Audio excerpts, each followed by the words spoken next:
have a problem with the Blessed Mother here. I have a problem in this gospel. If your kid didn't show up when he or she was supposed to show up, would you wait a whole day to go look for him? Huh? No.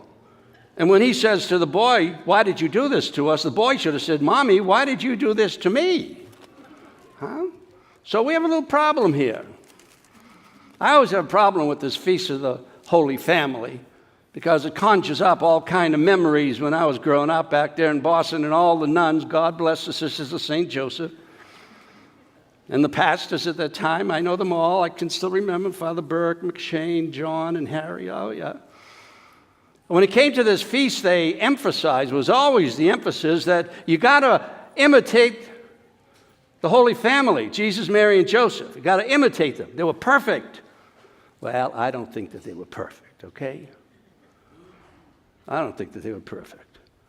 Because if Jesus became human, no human is perfect. Now, he didn't sin, of course.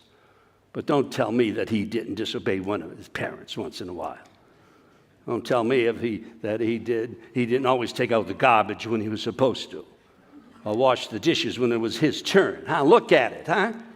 You know, he was a human being. One time, in one of my homilies years ago, I said, you know, Jesus had to go to the bathroom, and the lady almost fainted in the first pew because I said that.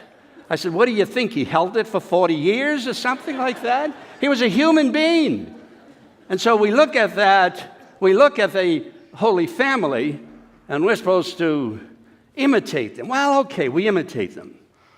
One time I went home from church, and I was a little altar boy, and I went home from church. It was a Feast of the Holy Family, and I said to my mother, I said, Mom, we're not going to make it. We'll never be a Holy Family. The way we argue and all I didn't use the word dysfunction at that time. I don't know what I used, but screwed up family that we have. But are we supposed to be like the Holy Family? I don't know. I'm going to, we all have dysfunctions. We're all neurotics. Don't think your family is perfect. And you shouldn't get discouraged like I did when I was a little kid, thinking my family would never be like the Holy Family. So I'm going to talk to you a little bit about the most dysfunctional, neurotic family that I know. It's my family. I have a few things to say.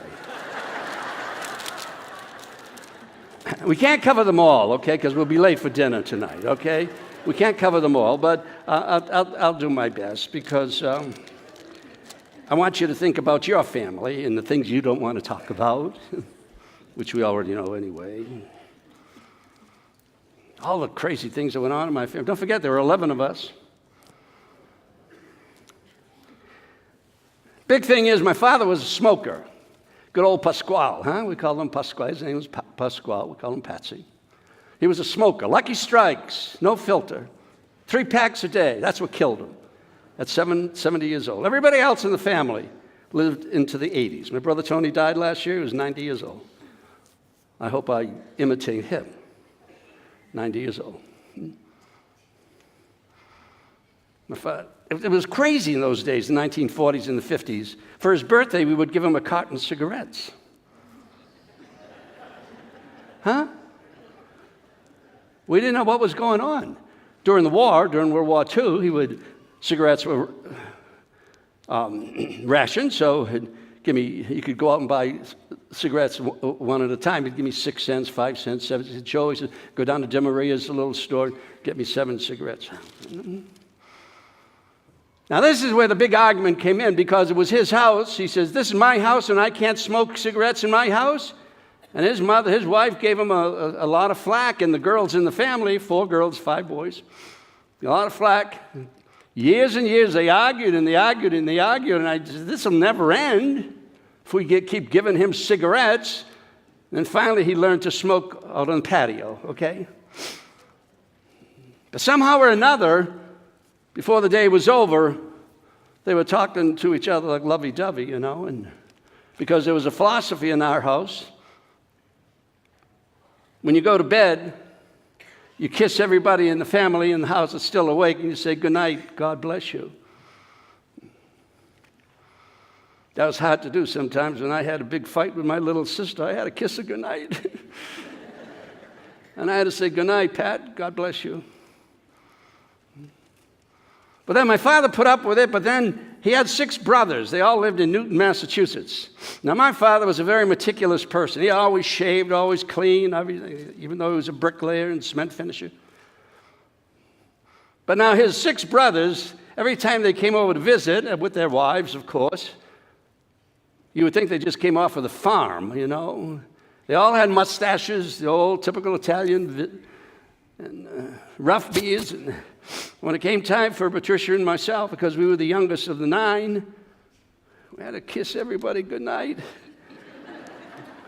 And I'd go up to Uncle Tony and Uncle Frank and Uncle Louie and kiss their rough face and their mustache and say, good night, Uncle Tony, God bless you. That's the way the days ended. Every Thanksgiving, there was a big fight the night before between Anne and Mary. Mary was the oldest. Anne was the third. Who was going to cook the turkey? Huh? Anne thought she made the best turkey in New England. Huh? And it's amazing, the whole family knew this, that it was amazing that she even knew how to turn on the oven. Okay? But there was always a big fight, big argument. What should we use for the stuffing? Should it be an Italian stuffing? Should it be whatever, you know? And just on and on and on. And then before the night was over, when one of them went to bed, they had to kiss each other and said, good night, Mary. God bless you. I don't know where that tradition came from. And oh, gosh, every 4 years, my mother was a Republican. My father was a Democrat. My sisters were all Republicans. All my brothers were Democrats. I didn't care who was what as long as the pasta was on the table, okay? Argued for it every 4 years, big arguments, even the local voting times. And you would think that their living depended on who was going to win. It really doesn't make any difference, does it? We found that out. Before the day was over, nobody won the argument, but they would, whoever went to bed, they would kiss each other, say, good night, God bless you. And even after my brothers and sisters got married, and they came down, and they would start their own families, and they would come and visit at the old homestead and have some kind of coffee and dessert or something, and before the night was over, and when it came time for them to leave, my big brother Pete, or Henry, or Anthony, they'd go over and kiss Pa, good night. Good night, Pa, God bless you. Ma, good night. Goes around, my sisters and brothers. It was just one of those things. And now the homes in New England, you have to paint them about every 3 or 4 years. We're just 10 minutes from the rough, rugged Atlantic Ocean. The weather would knock the hell out of the houses, huh? So you had to paint them at least every 3 or 4 years. So every 3 or 4 years, we had a big argument about what color of the house should be painted. Yeah. And it would go on and on and on. The girls wanted this, the boys wanted that, Pa wanted this. Ma said, don't even paint the house. I don't know, you know. One year, they just argued for 6, 7 months. They forgot to paint the house. Huh? And no matter how vicious the argument got, but I'll say goodnight. God bless you. And it was always funny. I never understood this as a little kid. Because Pat was the youngest, 2 years younger than myself.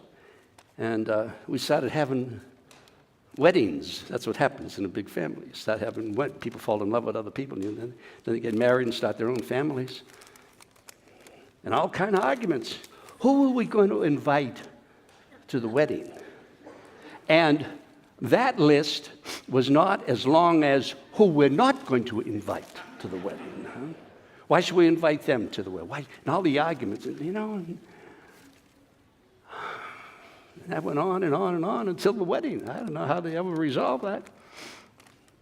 But the day always ended somehow or another. There wasn't a rule. I never saw it written down.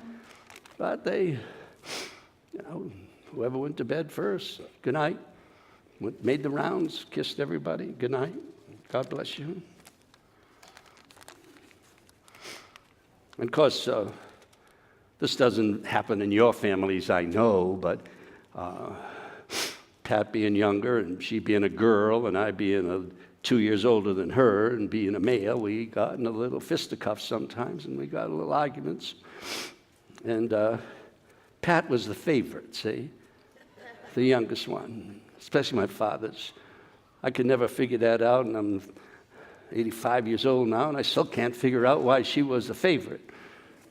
And whenever we got in some kind of argument or something, Pat would fake crying, and that would bring Ma and Pa into the room, and you know what happened. Mom had a favorite wooden spoon, you know. But then you know what? I had to kiss Pat goodnight, and she had to kiss me goodnight. We had to say goodnight, God bless you.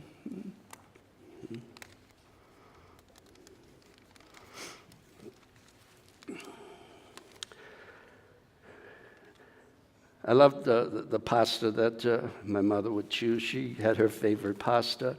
And Uncle Tony's wife, Josephine, who lived in Newton, as I said, we used to visit them about once a month. It was only about a 45-minute drive today, probably make it in 15 minutes.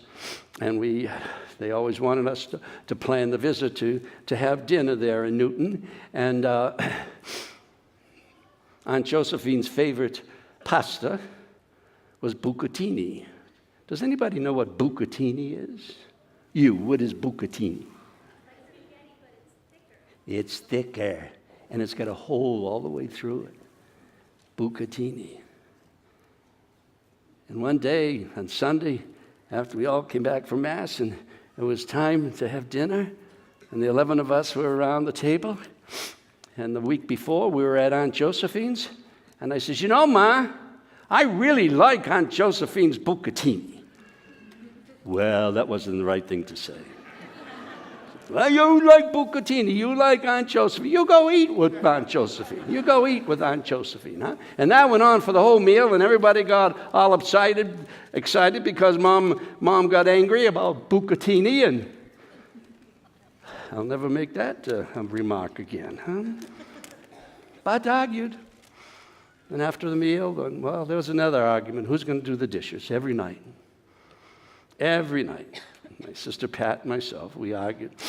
I said I did them last night, and Pat said she did them last night. So one of us were lying, and of course, it always ended up, God bless Mary, her soul, because Mary, the oldest one, even though she kept the family together, she'd say, I'll do the dishes.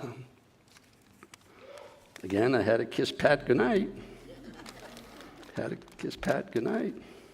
My father, before I joined the diocese here, I used to belong to a missionary order.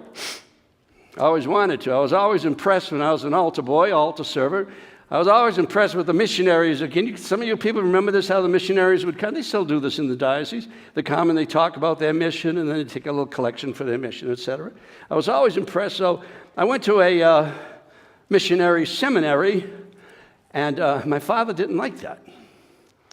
My father gave me a lot of flack because my father thought that I was going to go to New Guinea or Japan or the highlands of New Guinea and Goroka or Africa and be eaten by the cannibals. See? He said, why do you want to be a missionary priest? And we fought that for a whole year before I went to the seminary. Now, my father had a few words he couldn't understand or couldn't pronounce. And the diocesan priest has another name. It's called a secular priest, from the Latin word seculum, which means the world. So the diocesan priest works in the world with people. Now, my father could never pronounce that word secular. And he says, why don't you become a circular priest like Father Burke? Huh? They don't get eaten by the cannibals and stuff like that. So anyway, we argued about that until I went away. I said, bye, Pa, God bless you, and I kissed him.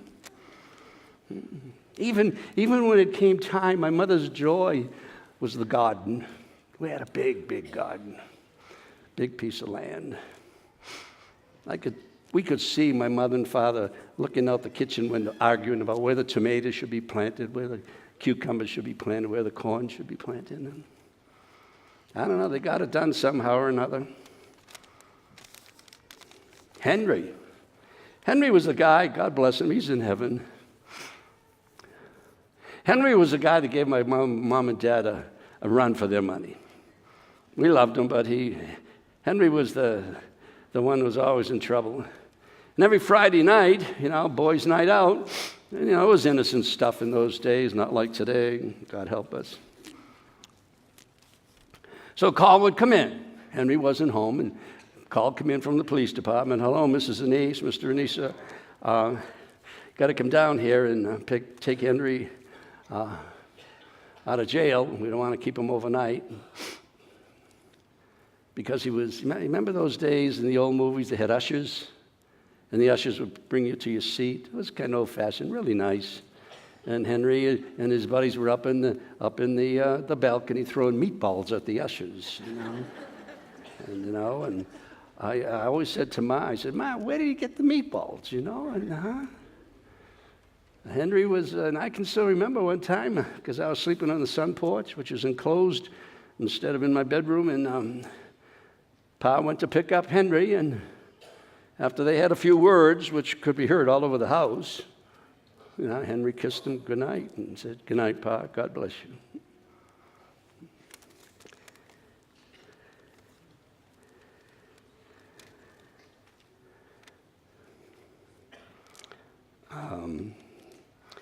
I don't know how many of these I should tell you. I mean, you're going to go home and say, "Boy, was that family screwed up," And but there was always this. I don't know. We turned out pretty good. And you don't have to be perfect to be holy. You can have a few discrepancies, a few neuroses, a few dysfunctions, and still be WHOLE, whole, huh? The Holy Family was not a perfect family because they were human. They weren't pieces of oak wood like your pews. They had their faults, they had their shortcomings, they had their tempers. And you can be a holy family without being a perfect family. I hope that makes sense to you. You can be a holy family without being a perfect family. So now, the purpose of my homily this morning is not to expose my dysfunctional family, but that you look into your hearts and minds and memories and wonder about your own family. And what do you do about it? I don't know if you kiss each other goodnight and say, "Good night, honey," or "Good night, Jimmy," "Good night, Mary," "Good night, God bless you." But that's a pretty good family. I think we turned out pretty good. None of us ended up in prison. Not that I know of, Henry came close, but